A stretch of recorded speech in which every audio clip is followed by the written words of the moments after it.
Anna Luijten. Some people believe that if agriculture is doing better, we'll fix nutrition along the way. Don't worry about it. Is that true? Because you are an organization who is going to bring, let's say, the ambition to get more production in the field. Will this solve nutrition at the end of the day if we just grow more? Okay, thank you very much for inviting me and also for asking this question. I think that there is a big misconception, and it's something that has to do with all of us. Look in your countries, every place. Look at where nutrition is. In the many countries, you see that we have put nutrition in health. Agriculture is by itself. Agriculture and nutrition, separate ministries, do not talk to each other. Big error from the beginning. And I think that until that is corrected, we will have a long way to go to get agriculture to address nutrition. I think that needs to be addressed so that we see that health and agriculture are working together to address nutrition and impact health. That's the first point I want to make. The second point I want to make is that I think that agricultural production is not enough, as you have mentioned. It's not just agricultural production. You know, she has showed you the linkage. You can't just produce food and expect that the further food has been produced, people will meet their nutritional requirements. We really need to put in all the steps that are needed to make this happen. I think that agriculture indeed can contribute to nutrition. It can. Because really, if you look at the whole thing, where should nutrition come from? From food. Where does food come from? Agriculture. There shouldn't have been any argument about this at all. It's logical. It makes sense. Yeah. But we have not put in place the structures to make this nice flow. Nutrition from food, food from agriculture. We have not put in the process. So how does it work out, if I can ask, how does it work out in your own organization?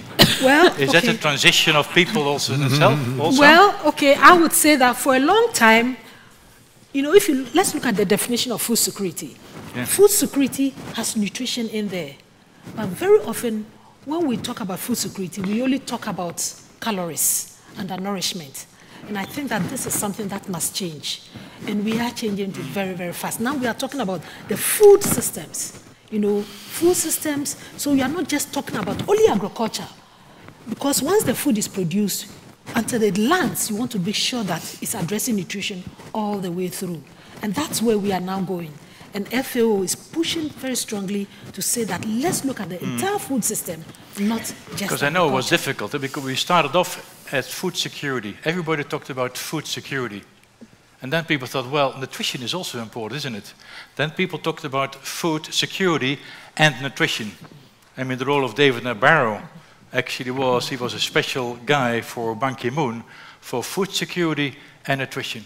Then you saw a move actually to say, maybe it should be food and nutrition security.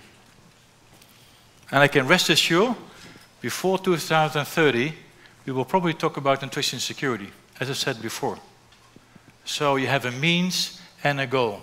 You got your food security, your agriculture, you got nutrition security. In the end of the day, it's about nourishing people. That's right.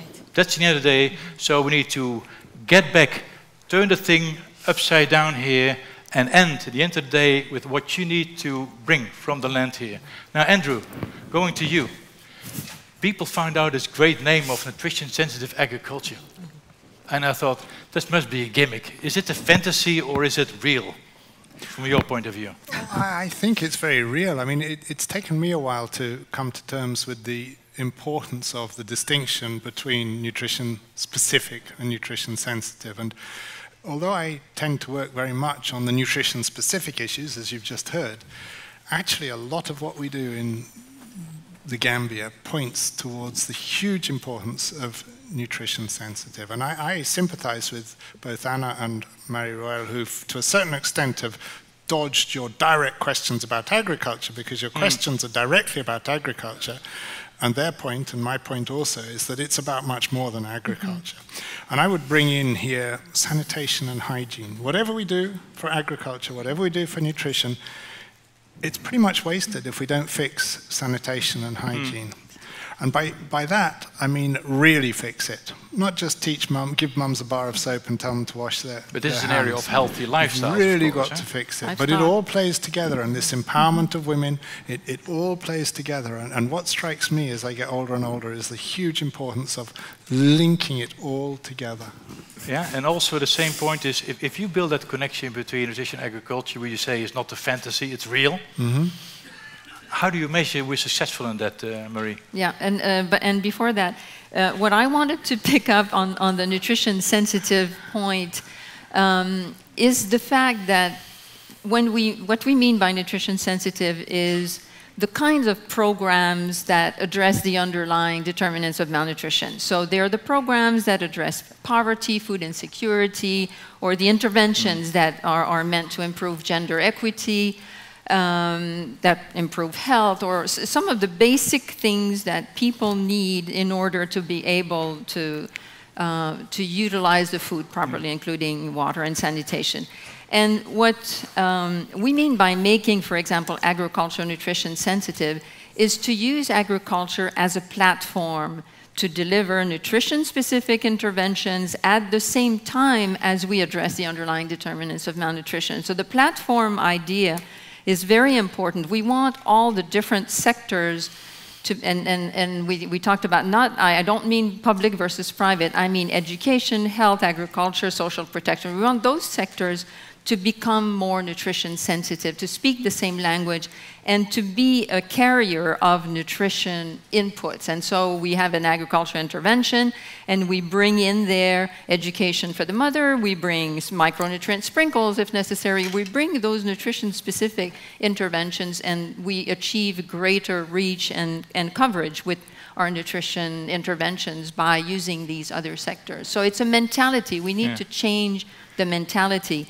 and make everybody keep in mind the importance of nutrition, first, to not do any harm, and second, to contribute. And I'm glad Andrew brought the WASH, because that's exactly what is needed. Agriculture actually poses a risk to sanitation and to the environment. When you have children eating chicken poop, you know that you have an agriculture problem there. And so if you just go with the income gains of having some chicken, but without fixing the fact that actually it's becoming a real threat for the nutrition, for the health and nutrition of children. Some people would say if you really want to bring in change, you need two things. First of all, you need to have smart diplomacy and brutal force. So otherwise, you can't move forward. If I go back to you, Andrew, and look to the private sector, come back to you, Anna, later on with a very specific question for you as well, so don't worry. It's okay. The private sector was mentioned. Walter Willett discussed the dark areas. I didn't like that very much, to be honest, but the dark areas of the private sector. Because there are also good things to be mentioned about the private sector, but that's a separate discussion maybe here.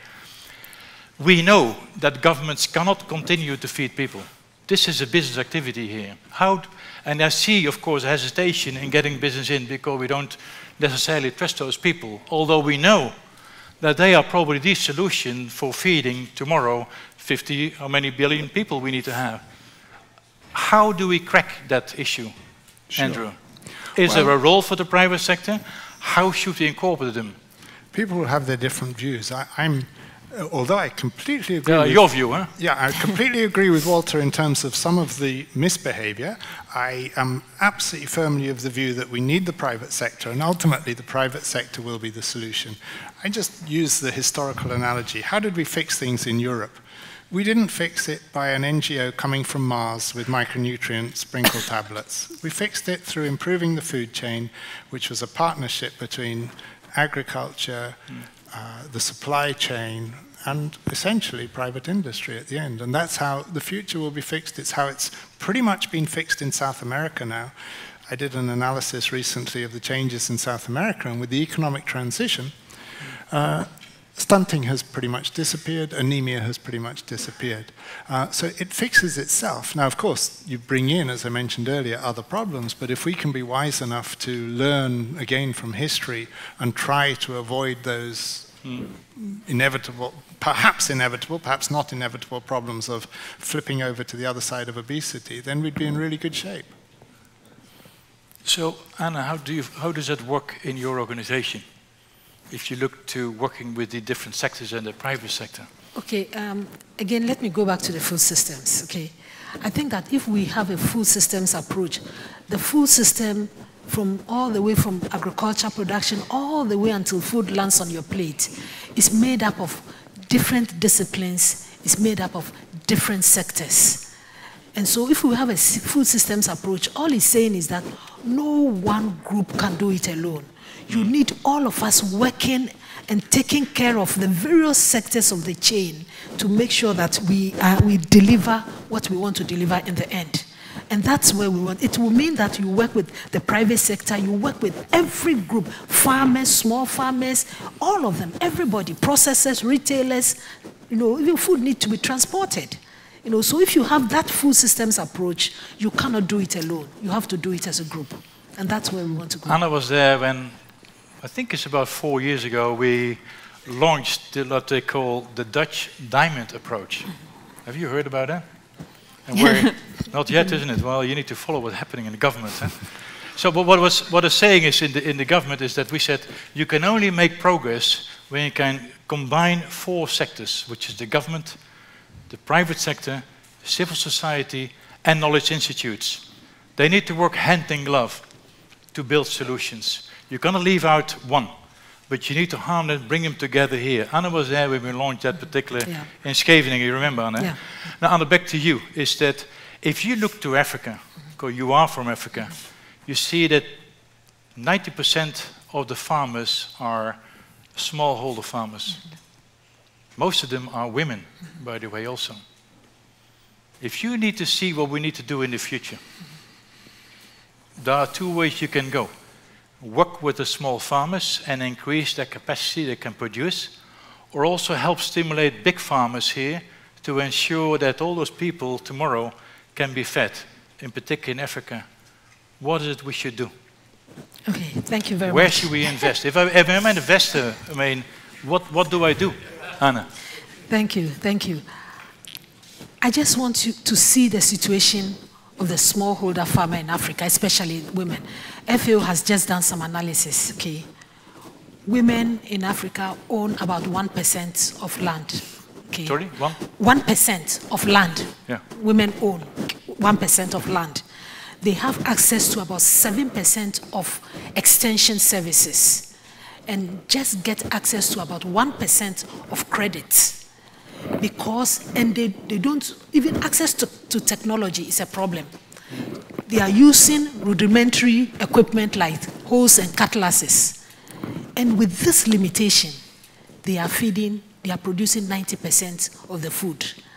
Basically, what I want to say is that with this serious limitation, they are doing this. Empower them, and they will change the world. So I think that we need to do whatever we can to support smallholder farmers, and especially the women in Africa. We need to give them the opportunities that have been given to the men. We can't leave them aside. And that means that we have to change our policies. Their voices should be heard at the table. They are always in the background. Nobody talks for them. When decisions are being made, they are not included. When investments are being made, they don't think about them. So if we can empower them, part of the empowering she's talking about is also making sure that they can do what they do well, okay? And we need to look at all of these things. We have talked about the Sustainable Development Goal. Look at Goal 2. It's talking about food insecurity, improving food insecurity, improved nutrition, and sustainable agriculture. I think that women farmers, when we are talking about sustainable agriculture, they practice that more than any other group because they actually use what we call the agroecological farming system, which is climate smart, which looks at producing a lot of diverse foods, and they use the usual systems. Okay, I think that women are actually the repository of some of these agroecological systems. If we empower them, we will get a lot out of them. Crystal, yeah. So you say invest in women. There's Yes. so much space to Yes. be filled there. Yes. So much to be done here. Yes, This is where you need to go. that's right. It's important. I mean, and I firmly believe that. I support it. I mean, I once spoke to a guy who was a general in the army. He said, "I'm the general, but at home my wife takes all general decisions." So, if you take women, of course, in a more prominent position here, there are enough facts and evidence there that it will work. Now, we do know, of course, Maria, that if we are successful, sectors needs to work together. I mean, we need to have. How did I put it here? Because I made some notes. I forgot where I am. Anyway, Yes, I know what you mean. You need to. How do you get people working together? Because they're coming from different areas, from different mindsets, of course, different risk balances where they come from here. How do you make that work? Yeah, it's very challenging. One of the and again, before I start that, I wanted to add that what Anna and I were describing in terms of lifting the status of women and empowering them, it's also not just about women. It's about focusing on inequities of all kinds. So that would be my final message, because we know some countries where large agricultural investments and other kinds of investments have made the rich become richer or the middle class go up, but the poor remain poor and become poorer. And there are not many countries like Brazil who have had a specific program, Fome Zero, aimed at reducing inequities, and who did that so beautifully. And actually, that's a perfect introduction to the topic of multi-sector, because what they did was to think about who are the poor, where are they, what do they not have? They don't have education, they don't have access to health services, they don't have family planning, they don't have inputs in agriculture, etc., etc. You name it, they were falling between the cracks on everything. And they focused and targeted them with all those basic needs, and they included nutrition, of course, which is part, in their case, which was part of health as well. And so they pressed all the different buttons at the same time, and they reduced inequities by an incredible amount quickly, and they reduced malnutrition, boom, just like that in less than 10 years. So making them work, making the different sectors work together is one thing and is important, but I don't think it's so much making them all work together, is making them all think about nutrition. And I don't want to be selfish here and say everybody has to think about nutrition because we're all a room of nutritionists, but really, there is no other way to improve nutrition than incorporate, for example, nutrition in schools to get to the girls, the adolescent boys, prepare them for being good parents and being healthier. Put nutrition in social protection programs. Social protection programs, cash transfer, these kinds of transfers are reaching billions of people every day. And they cover the poor. A lot of them are very well targeted. Well, make sure that they also talk about nutrition or have a nutrition intervention, because just giving cash is not going to improve nutrition. But using this as a platform, as I mentioned before, is the way to increase our coverage in nutrition. And early child development is something else we haven't talked about today at all, but when we heard you talk about the 1,000 days, my problem with the 1,000 days is also that maybe some believe that there isn't so much we can do after 2 years of age in terms of improving nutrition. Or stunting, let's just keep it at stunting, reversing stunting, but we can still do a lot to improve child development, and this is related to nutrition. So incorporating nutrition in early child development is also a good way for us to continue beyond the 1,000 days to work together on both the nutrition and the development of children and the future of adults. That's a big agenda. Very big. I'm busy. Because initially I thought there's no time for the audience, but we have another 7 minutes. Eh? Well, my watch is telling something totally different. Yeah? Let me have three. I have one question myself for the three people, and a question to you, but let's have 3 questions for the audience. And I'll ask you to be short and sweet in the answers, please. For those who haven't had a question so far. You had already 2 questions, huh? So we know, of course, so far we know the biggest issue is get women in a better position, fix inequality here, smart diplomacy, brutal force to get things done here, and working sectors, hand in glove. So what are the questions we have here? Because today is the day, eh? Now you need to ask the questions. I'm Janneke Blijdorp from the Innovation Center.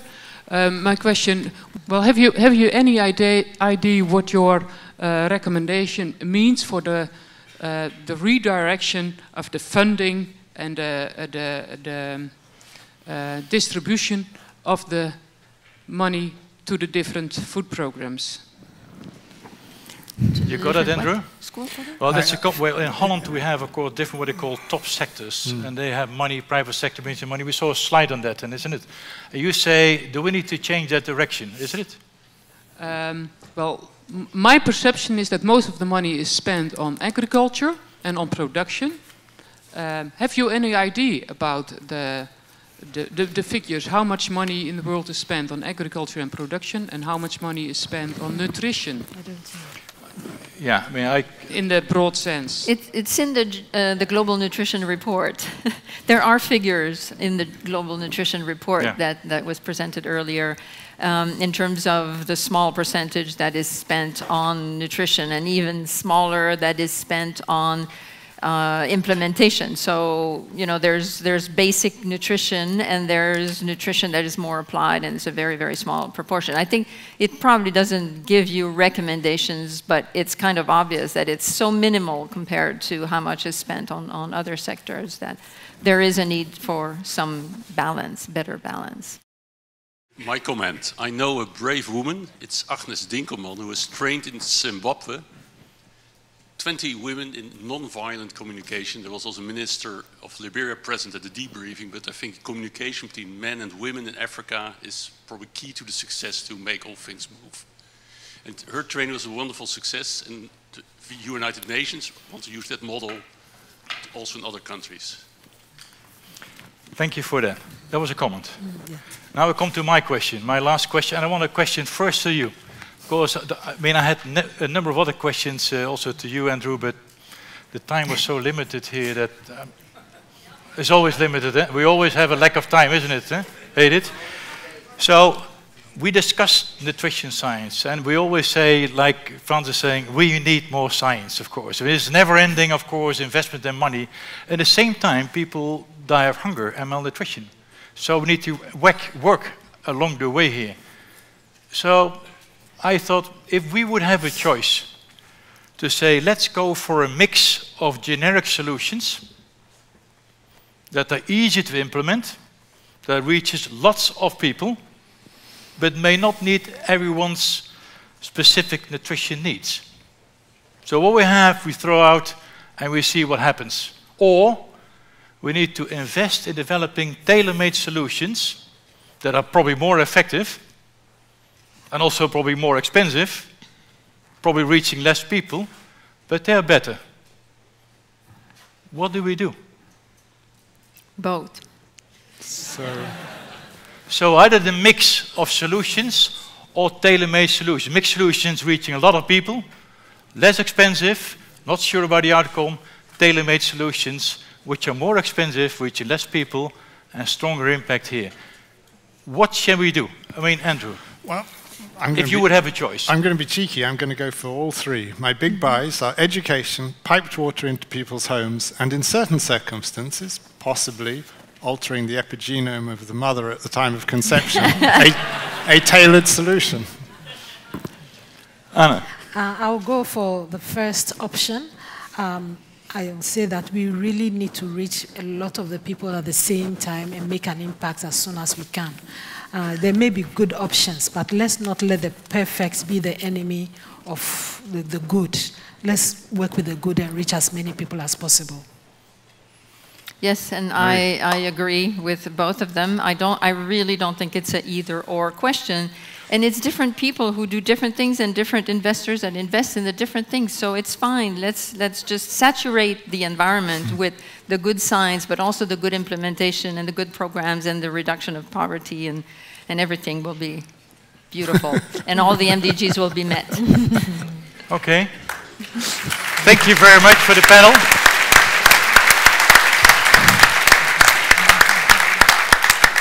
So you go home, of course, with this key messages what to do yourself and collectively here on the issues we heard here. It's possible, it's doable, that in 2030 we have eradicated hunger and for the greater part malnutrition. Thank you very much. And Frans, I hope you will stay on to make this work. Thank you.